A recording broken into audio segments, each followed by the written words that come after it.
बच्चों आज हम सीखेंगे नंबर सिस्टम क्लास 9 का एक बहुत ही इम्पॉर्टेंट टाइप ऑफ क्वेश्चन।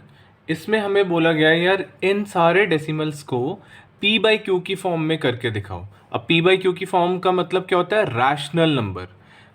किस फॉर्म में लिखना है हमें? रैशनल नंबर की फॉर्म में। ठीक है, तो सबसे पहला पार्ट हमें गिवन है 0.1 के ऊपर बार है। तो जो 0.1 के ऊपर बार है उसका मतलब क्या होता है? तो जो भी आपका क्वेश्चन होगा ना उसको ऐसे लिखना है, x इज इक्वल टू 0.1 के ऊपर बार। तो उसको x के बराबर लिखना है आपको, पहली चीज़। और 1 के ऊपर बार है, इसका मतलब ये होता है कि जो 1 है ना वो बहुत बार रिपीट हो रहा है, वो हमें नहीं पता कितनी बार रिपीट हो रहा है, इसलिए हम 1 1 1 1 डॉट डॉट डॉट डॉट लिख देंगे। इसी की रिप्रेजेंटेशन हम 1 के ऊपर बार बोलते हैं कि हमें नहीं पता यार इसकी एंडिंग क्या है, और 1 बार बार रिपीट हो रहा है इसलिए 1 के ऊपर हम बार लगा देते हैं। इसको फर्स्ट इक्वेशन मानो। अब दूसरी चीज़ आपको पता रहनी चाहिए कि बच्चों अगर मान लो 0.2356 है और उसको मैं 10 से मल्टीप्लाई कर दूं तो होगा क्या? जो डेसिमल के बाद पहला डिजिट होगा ना वो आगे चला जाएगा। समझ रहे हो कि एक ज़ीरो है तो एक डिजिट आगे कूद जाएगा। ठीक है, जैसे कि मान लो 23.56 है, उसको मैंने 10 से मल्टीप्लाई किया तो डेसिमल के बाद जो भी फर्स्ट डिजिट होगा वो आगे कूद जाएगा, यानी कि वो हो जाएगा 235.6। अगर मैं 23.56 को 100 से मल्टीप्लाई कर दूं तो यार डेसिमल के बाद दो डिजिट आगे चले जाएंगे क्योंकि मैंने दो ज़ीरोस से मल्टीप्लाई किया। एक और 1.77 है तो मैंने 10 से मल्टीप्लाई किया तो यार 7 डेसिमल के बाद पहला डिजिट आगे चला जाएगा। तो बेसिकली अगर मैं 100 से कर देता तो 7 डेसिमल के बाद ये दोनों डिजिट चले जाते। ठीक है, तो आपको ये समझ आ गया कि जितने ज़ीरोस से मैं मल्टीप्लाई कर रहा हूँ उतना वो आगे कूद रहा है। डेसिमल के बाद के जो भी नंबर है उतने ही कूदेंगे। दो डिजिट तो दो नंबर, एक डिजिट से मल्टीप्लाई करूँगा तो एक, दो से किया तो डेसिमल के बाद दो डिजिट आगे चले जाएंगे। एक डिजिट से एक ज़ीरो से मल्टीप्लाई करूँगा तो डेसिमल के बाद एक डिजिट आगे चला जाएगा। ऐसे हो रहा है। तो यहाँ पे आप देख सकते हो डेसिमल के बाद कितने डिजिट है? सिर्फ एक डिजिट है। और एक ज़ीरो किसके पास होता है? आपको दिख गया होगा यहाँ पे 10 के पास होता है। तो मैं क्या करूँगा, दोनों तरफ मल्टीप्लाई करवाऊँगा 10 से। Multiplying both side by 10। 10 से जैसे ही मैं मल्टीप्लाई करवाऊँगा बच्चों तो लेफ़्ट साइड ये क्या हो जाएगा? 10x। और जैसे मैंने अभी बताया था कि डेसिमल के बाद एक डिजिट आगे चली जाएगी, यानी ये हो जाएगा 1.1111 चलता रहेगा। क्योंकि मैंने 10 से मल्टीप्लाई किया है तो सिर्फ एक डिजिट आगे कूद जाएगा। ये डेसिमल के बाद पहला डिजिट आगे कूद गया।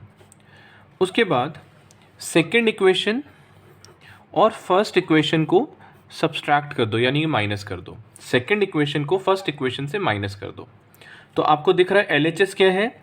10x और x, इन दोनों को क्या करना है? माइनस। LHS को माइनस कर दिया इक्वल्स टू, अब RHS को माइनस करो 1.111 dot dot dot minus 0.111 dot dot dot.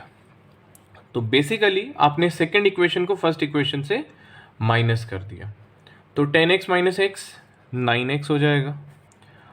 और 111 से 111 सारा पार्ट कट जाएगा तो बचेगा ही नहीं कुछ। और 1 माइनस 0 1 होता है ना बच्चों? 1 से ये वाला 111 सारा कट जाएगा, ये वाला पार्ट, और 1 माइनस 0 1 होता है। सो x इक्वल्स टू 1/9। ठीक है, अब हम इसका सेकंड पार्ट ट्राई करते हैं। सेकंड पार्ट है x इज इक्वल्स टू 0.2 के ऊपर बार। तो हम लिखेंगे 2 dot dot dot first equation, है ना? यही किया था हमने यहाँ पे भी। अब दोनों तरफ 10 से मल्टीप्लाई कर देंगे, मल्टीप्लाइंग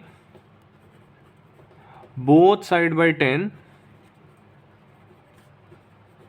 ऐसा क्यों करेंगे, 10 से क्यों मल्टीप्लाई करेंगे? रीज़न ये है कि डेसिमल के बाद कितने डिजिट है, एक ही डिजिट है, तो इसलिए हमें एक ज़ीरो से ही मल्टीप्लाई करना है।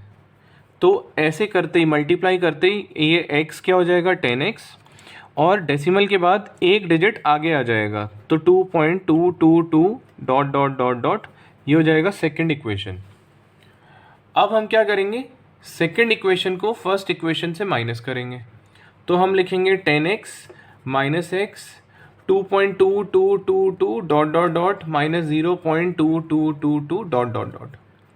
2 माइनस 0 कितना होता है, 2, और सारे ये वाले 2 से ये वाला 2 कट जाएगा, माइनस कर रहे हैं क्योंकि, और 10x माइनस एक्स कितना होगा, 9x। तो x कितना आ गया, 2/9।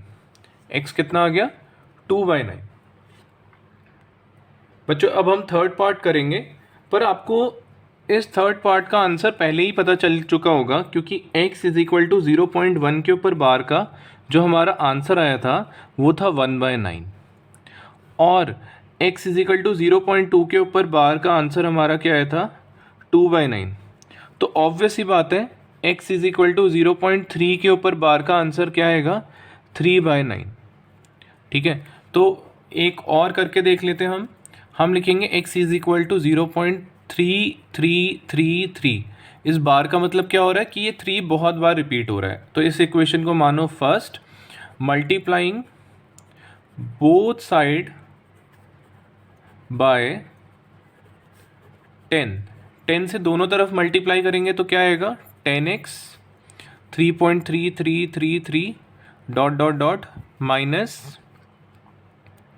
तो आपको तो ये पता ही है ना कि अगर मैं 10 से मल्टीप्लाई कर रहा हूँ तो एक डिजिट आगे चला जाएगा, ये एक डिजिट आगे कूद जाएगा क्योंकि 10 से मल्टीप्लाई कर रहा हूँ। इसको हम सेकंड इक्वेशन मान लेंगे। अब हम क्या करेंगे, सेकंड इक्वेशन को फर्स्ट इक्वेशन से माइनस करेंगे।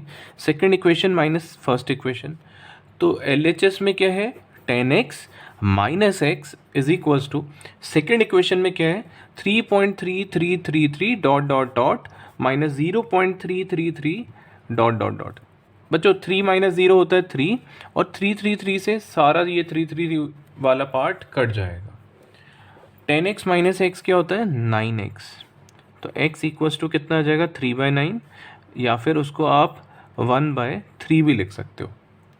तो मैं आपके लिए फोर्थ पार्ट, फिफ्थ पार्ट और सिक्स्थ पार्ट छोड़ रहा हूँ, क्योंकि बच्चों सेम ही तरीके से करना है। इसका आंसर आएगा 4/9, इसका आएगा आंसर 5/9, और इसका आएगा 6/9, जिसको आप काट भी सकते हो। 6/9 को काटोगे तो 2/3 आ जाएगा, और ये बिल्कुल सेम फर्स्ट, सेकंड और थर्ड पार्ट की तरह ही आप कर सकते हो।